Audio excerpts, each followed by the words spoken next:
And the Lost Film Festival exists in order to allow ideas and information that are often lost in the culture and lost in the information that we're bombarded with, to give this specific information a chance to be seen and heard in an intimate setting. That, these films are not necessarily lost, they're actually found at that very moment. But a lot of our society really is lost in this swell of information. And maybe the Lost Film Fest is a way of sorting out a bit of that. Years ago,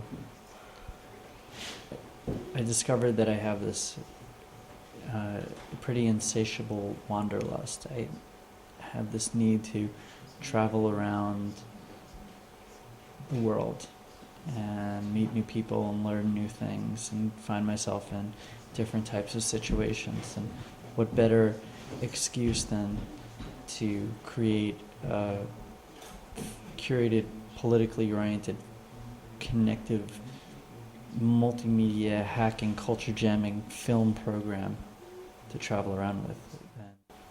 And, showing a curated film program and kind of VJing it always tends to put people into a very different type of receptive mood. But I would, travel around with these films and a video beamer and show them in different towns. And it was a lot of fun. I didn't know how it would work out, but I don't know. There's this old saying, I couldn't have done it if I knew what I was doing, Pretty soon I just started doing shows all the time. Big festivals, small underground venues, caves, warehouses, rooftops.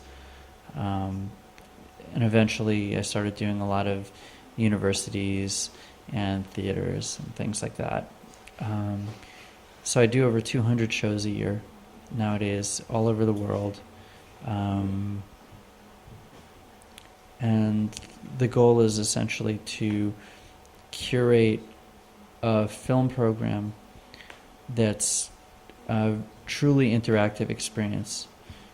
It's not interactive in so much of a commercial sense as it is interactive in this kind of social way. Basically taking the traditional way in which film is presented and showing it in a non-conventional way. Basically, you set up a video beamer in the middle of the room, a laptop, a DVD player, and show films and tell stories in between, because, the filmmakers can't really be here. I get in contact with people generally through traveling and meeting people in different towns, because a lot of these people have no idea about the film festival circuit.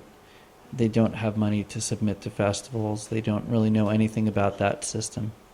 But they are great filmmakers and they like making interesting projects.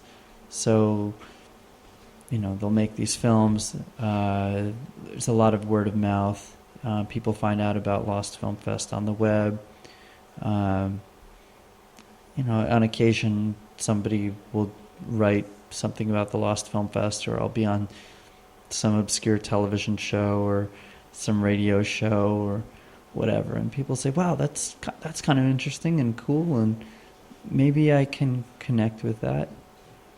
And so people send all different types of submissions: feature films, short films. This year alone we've gotten about 1,600 submissions. Really interesting, smart people are the ones who are doing these films. People who tend to think inside out, who look at the information that we're bombarded with a very critical eye, and a bit of humor.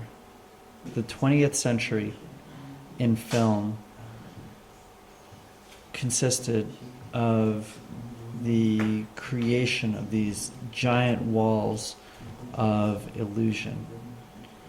And the 21st century in film, I feel, is going to consist of people telling stories of the amazing ways in which they're living their lives.